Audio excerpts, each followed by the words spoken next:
کے حبیب صلی اللہ علیہ وسلم نے حج کے موقع پر مدینے سے 75 لوگ جو تھے وہ اس میں 2 عورتیں تھیں اور 73 مرد تھے. یہ لوگ اللہ کے حبیب صلی اللہ علیہ وسلم کے پاس تشریف لائے. یہ مدینے کے وہ لوگ تھے جو اسلام لے آ چکے تھے اور اللہ کے حبیب صلی اللہ علیہ وسلم کو مدینہ لے جانا چاہتے. یہ 75 افراد اللہ کے حبیب صلی اللہ علیہ وسلم سے ملاقات کے لیے تشریف لائے.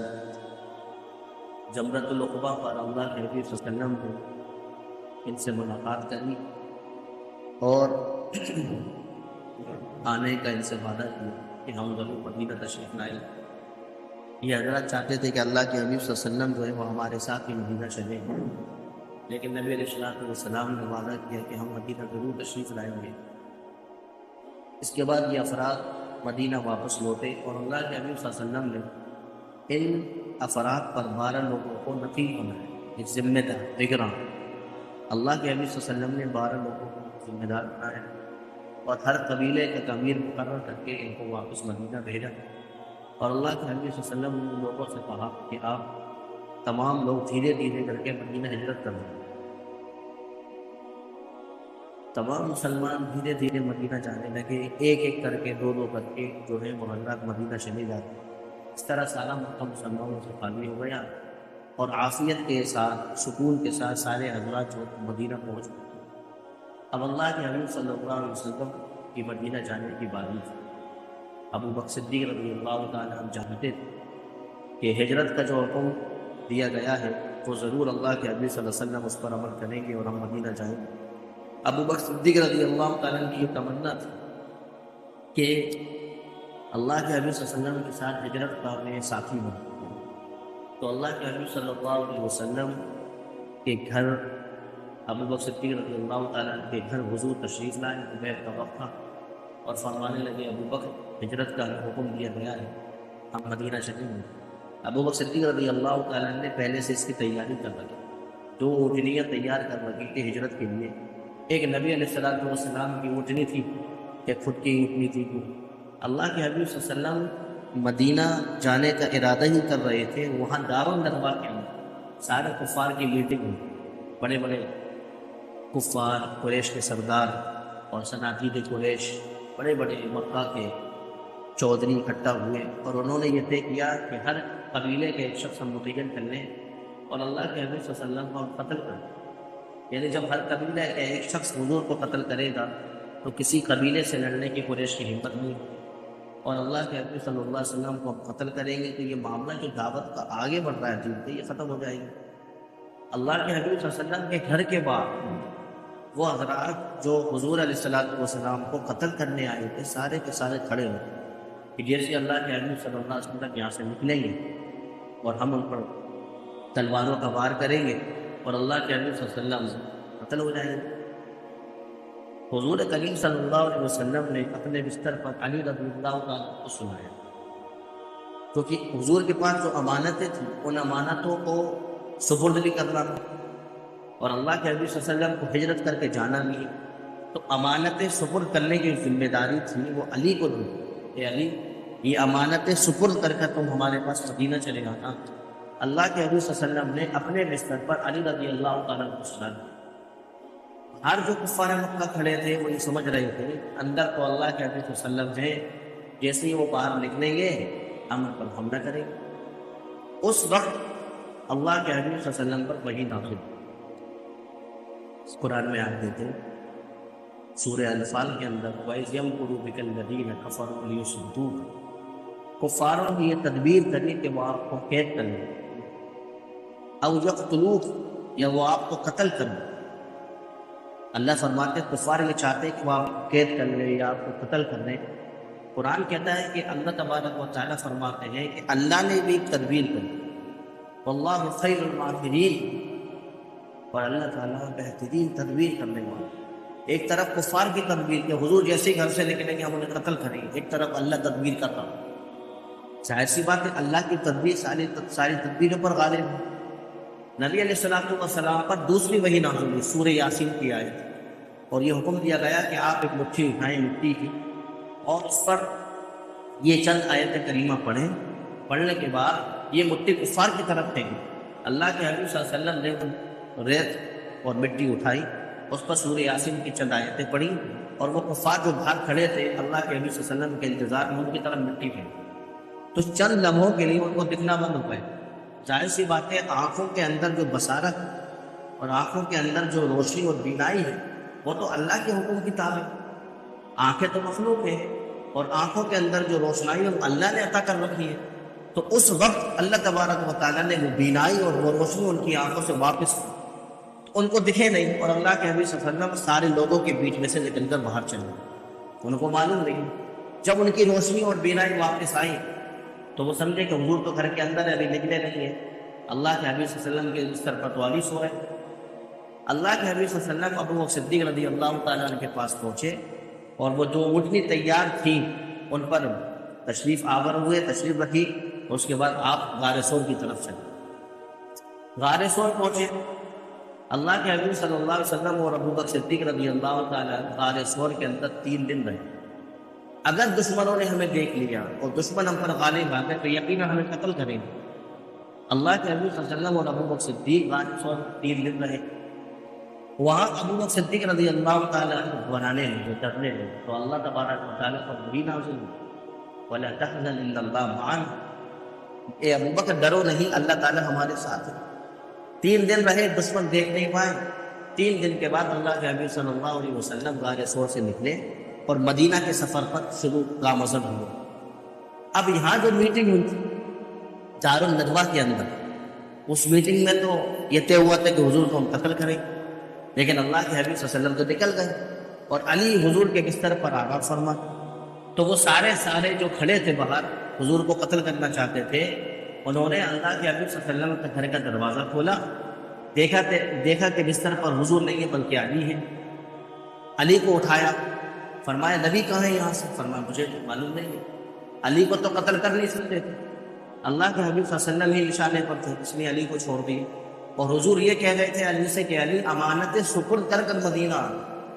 اللہ کے حبیب صلی اللہ علیہ وسلم مدینہ کے سفر پر ہیں، وہاں مکے والوں نے یہ اعلان کر دیا کہ جو اللہ کے حبیب صلی اللہ علیہ وسلم کو پکڑ کر لائے گا زندہ یا مردہ اسے 100 اونٹ دیے جائیں، یہ طے کر دیا 100 اونٹ دیے جائیں۔ اب 100 اونٹ اس زمانے کے اندر بڑا مال سمجھا جاتا تھا عربوں کے درمیان، تو اللہ کے حبیب صلی اللہ علیہ وسلم جب چلتے رہے تو ایک شخص جس کا نام تھا سراقہ بن جاشم، وہ لالچ میں آ گیا، اس نے سوچا کہ اگر حضور کو ہم گرفتار کر لیں گے تو 100 اونٹ ہمیں مل جائیں گے، تو وہ اللہ کے حبیب صلی اللہ علیہ وسلم کے تعاقب میں گئے اور اللہ کے حبیب صلی اللہ علیہ وسلم کو پکڑ لیا۔ لیکن اللہ کے حبیب صلی اللہ علیہ وسلم کو جب اس نے آواز دی، فرمایا کون؟ فرمایا کہ محمد جو میرے ساتھی ابو بکر ہے، فرمایا میں آپ کو پکڑنے آیا ہوں، مجھے 100 اونٹ ملیں گے۔ اللہ کے حبیب صلی اللہ علیہ وسلم نے کو پکڑنے کے لیے جب وہ آگے بڑھا تو اس کا جو گھوڑا تھا وہ زمین میں دھس گیا، تو وہ سمجھ گیا یہ نبی ہے اور آخری نبی ہے اور واقعی میں نبی ہے، تو اس نے نیت بدل دی اپنی کہ اب میں حضور کو پکڑوں گا نہیں۔ اس کا گھوڑا زمین سے نکلا، آگے بڑھا، پھر اس کا ارادہ بدل گیا، پھر وہ سوچنے لگا میں حضور کو پکڑوں، پھر اس کا گھوڑا کہ جو پاؤں تھے وہ زمین میں دھس گئے۔ اللہ کے حبیب صلی اللہ علیہ وسلم نے ارشاد فرمایا سراقہ سے، سراقہ اگر تم اسلام لاؤ تو تم کیسر و کسریٰ کی کنگن پہنو گے، اس کا تاج تمہارے سر پر ہو۔ یہ اللہ کے حبیب صلی اللہ علیہ وسلم نے اسے دعا دی۔ تو سراقہ بن جاشم جیسا بدو یہ سوچنے لگا کہاں میں اور کہاں کیسر و کسریٰ کے کنگن اور ان کا تاج۔ تو سراقہ یہ جو ہے اسلام لے آئے اور اللہ کے حبیب صلی اللہ علیہ وسلم کو امان دے دی اور واپس چلے گئے۔ یہ سراقہ بن جاشم جب عمر رضی اللہ تعالیٰ عنہ کے زمانے میں مدائن فتح ہوا تو وہاں پر جو تاج بادشاہ کا تھا اور اس کے جو کنگن تھے وہ جب سامنے لائے گئے عمر کے، تو عمر نے کہا سراقہ کہاں ہے، ان کو بلا کر لاؤ، سراقہ کہاں۔ اب سراقہ بن جاشم کو جب بلایا گیا رضی اللہ تعالیٰ عنہ کو تو وہ آئے، اور عمر نے کہا سراقہ حضور نے تم سے وعدہ کیا تھا کہ تم کیسر و کسریٰ کے تاج اور ان کا کنگن پہنو گے، یہ تاج رکھا ہوا ہے، یہ کنگن ہے، یہ تمہارے لیے ہے۔ پوری دنیا نے اللہ کے حبیب صلی اللہ علیہ وسلم کی زبان سے نکلے حرف کو سچا پایا۔ حضور آگے بڑھے، اللہ کے حبیب صلی اللہ علیہ وسلم جب پہنچے راستے میں مدینہ کا سفر، مدینہ کا جو سفر ہے کم سے کم 7 دن کا رہا۔ آپ مکہ سے نکلے اور 7 دن میں مدینہ پہنچے۔ مدینہ سے پہلے ایک بستی ہے اس کا نام ہے قباء، آپ وہاں پہنچے۔ اس کے درمیان میں اللہ کے حبیب صلی اللہ علیہ وسلم کو بھوک لگی، جو توشہ تھا سفر کا وہ ختم ہو گیا، وہ صدیق کے پاس تو وہ بھی سفر ختم ہو گیا۔ تو آپ نے دیکھا ریگستان میں ایک جھوپڑی بنی ہوئی، تو آپ نے سوچا کہ یہاں پر کھیت بھی ہے، کھلیان بھی ہے، ہرا بھرا علاقہ نظر آ رہا ہے، شاید یہاں کوئی ہمیں مل جائے، ہم اس سے قیمتاً سامان خرید لیں، دودھ لے لیں، ہم اس سے کھانے پینے کی چیزیں لے لیں۔ اللہ کے حبیب صلی اللہ علیہ وسلم اس جھوپڑی کے پاس پہنچے تو وہ ام معبد کی جھوپڑی تھی، ام معبد خزاعیہ۔ ان کے شوہر جو ابو معبد تھے وہ بکریاں چرانے باہر گئے ہوئے تھے، ام معبد گھر میں تھی، ساری بکریاں چرنے گئی تھی، کوئی بکری نہیں۔ تو حضور پہنچے، دستک دی دروازے پر، ام معبد نے دروازہ کھولا، فرمایا کون؟ حضور نے کہا ہم مسافر ہیں، ہم آپ کے گھر رکنا چاہتے ہیں۔ ام معبد نے دروازہ کھول دی۔ اللہ کے حبیب صلی اللہ علیہ وسلم نے کہا اگر آپ کے پاس کھانے کو کچھ ہو تو ہمیں قیمتاً دے دیں، ہم خرید لیں گے۔ انہوں نے فرمایا کھانے کو ہمارے پاس کچھ بھی نہیں ہے، ہمارا گزر بسر تو دودھ پر ہوتا ہے، اور دودھ کی جو بکریاں تھیں وہ ابو معبد لے کر چرانے گئے، وہ شام تک آئیں گے، اگر آپ شام تک رک جاؤ تو آپ کو دودھ میسر ہوگا، اگر نہیں رکیں گے تو آپ کو نہیں ملے گا۔ تو ایک بکری کنارے کھڑی ہوئی تھی، تو حضور نے پوچھا ام معبد سے یہ بکری کیسی ہے؟ تو ام معبد نے کہا یہ بکری تو اتنی کمزور ہے، باہر بکریوں کے ساتھ چرنے جاتی نہیں، اتنی کمزور، اس کو ابو معبد لے جاتے نہیں، بہت کمزور ہے، یہ بیمار ہے، شاید یہ مرنے کے قریب ہو۔ تو اللہ کے حبیب صلی اللہ علیہ وسلم نے کہا یہ بکری میرے پاس لے کر آؤ۔ ام معبد خزاعیہ کی وہ بکری وہ لے کر آئی اور حضور کے پاس وہ بکری کو کھڑا کیا۔ اللہ کے حبیب صلی اللہ علیہ وسلم نے اس بکری پر ہاتھ پھیرا، وہ بکری جو مریض تھی اور کمزور تھی، لاغر تھی، وہ ایک دم صحت مند ہو گئی۔ یہ اللہ کے حبیب صلی اللہ علیہ وسلم کا معجزہ ہے، اور نبی کے ہاتھ پر جو خلاف عقل کام ہوتا ہے وہ براہ راست اللہ کی طرف سے ہوتا ہے، اس میں نبی کی کوئی دخل نہیں ہے۔ اور یہ معجزہ نبی کی نبوت پہ سب سے بڑی دلیل ہوتا ہے۔ دنیا کا کوئی انسان ایک بکری جو مرنے کے قریب ہو اس کو صحت مند نہیں کر سکتا سوائے نبی۔ کیوں؟ نبی کا جو عمل ہوتا ہے خلاف عقل وہ اللہ کی طرف سے ہوتا ہے۔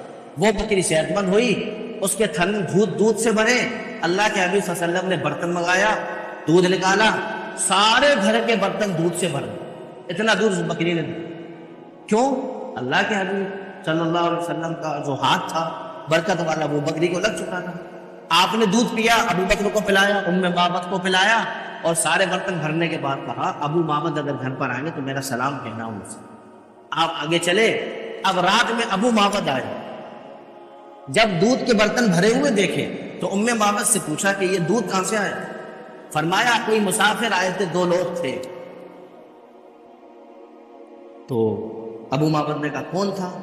تو ام معبد خزاعیہ نے اللہ کے حبیب صلی اللہ علیہ وسلم کے بارے میں جانتی تو تھی نہیں، وہ ان کا کیا نام ہے کیا بتائیں، تو جو دیکھا تھا اپنی آنکھوں سے حلیہ نبی کا وہ ام معبد نے بتایا، اپنے شوہر جو حلیہ تھا وہ بتایا۔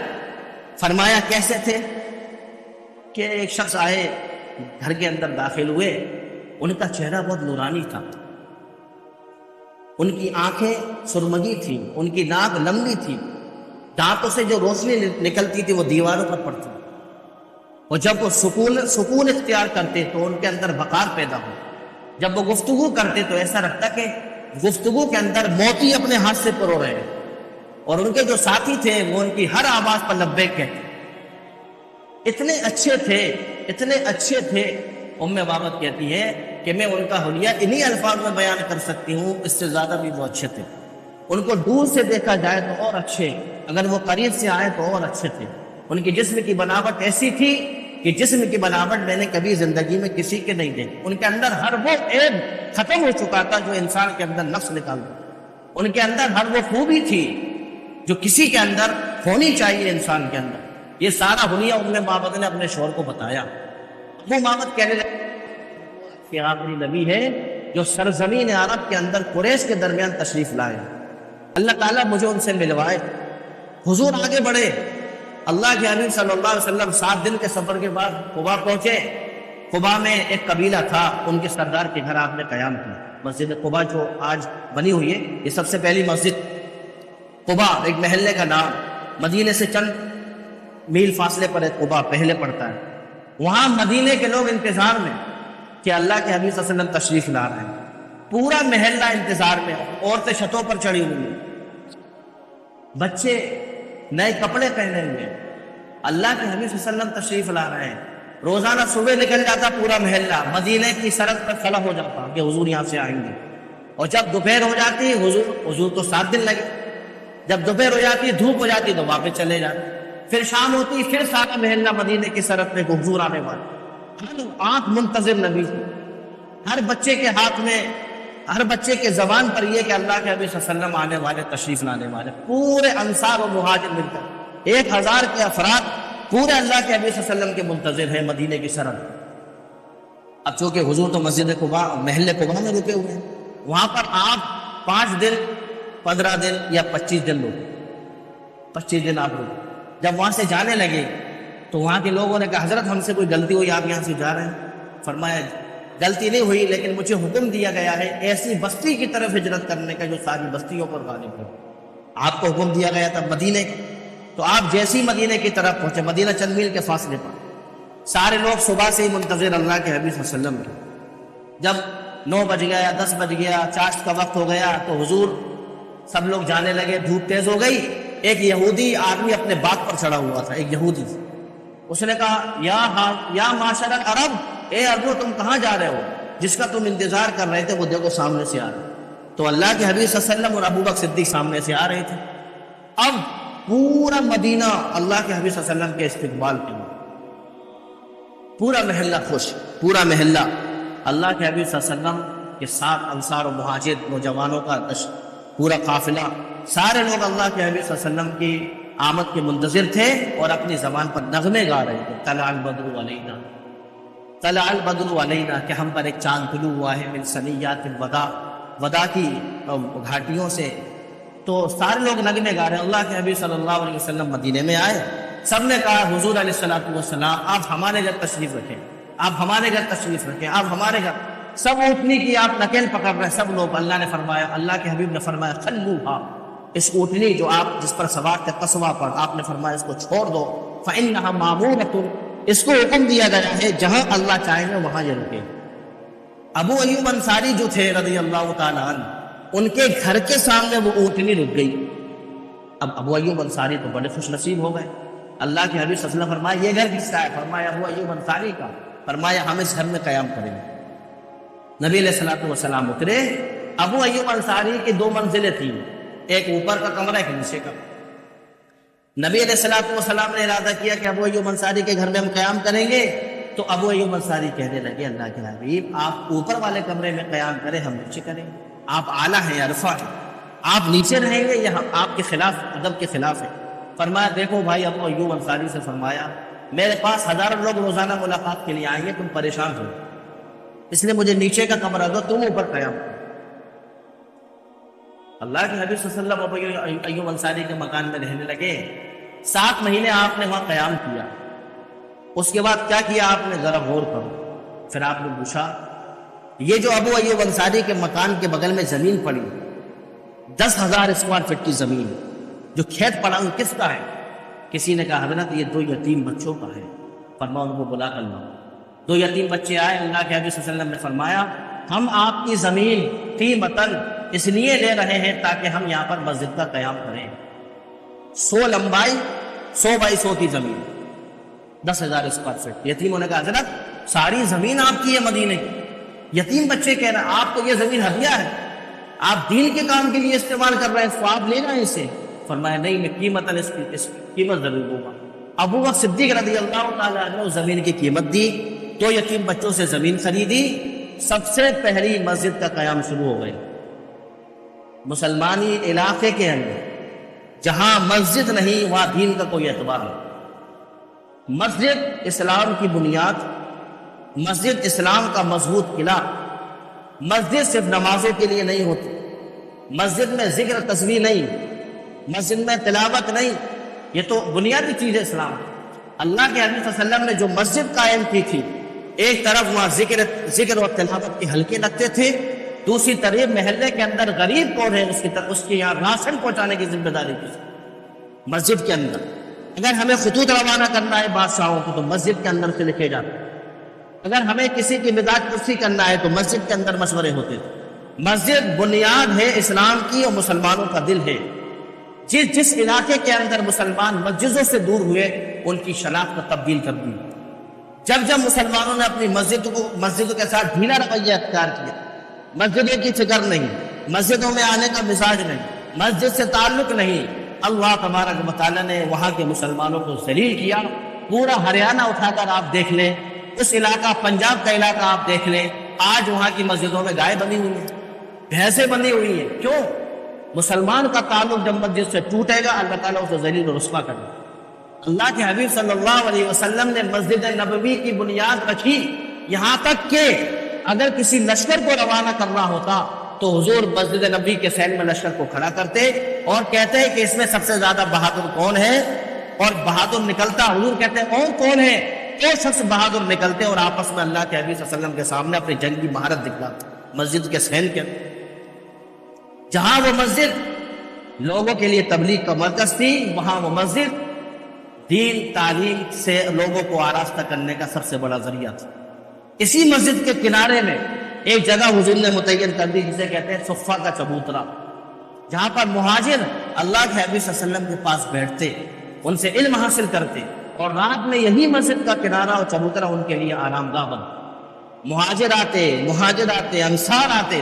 صفہ کا چبوترا دنیا کا سب سے پہلا مدرسہ ہے، سب سے پہلا مدرسہ دنیا کا صفہ کا چبوترا، جہاں سے اللہ کے حبیب صلی اللہ علیہ وسلم نے علم و حکمت کے سمندر بہائے، اور پوری دنیا کے مکتب، پوری دنیا کے مدارس کا نقطۂ آغاز صفہ کا چبوترا تھا۔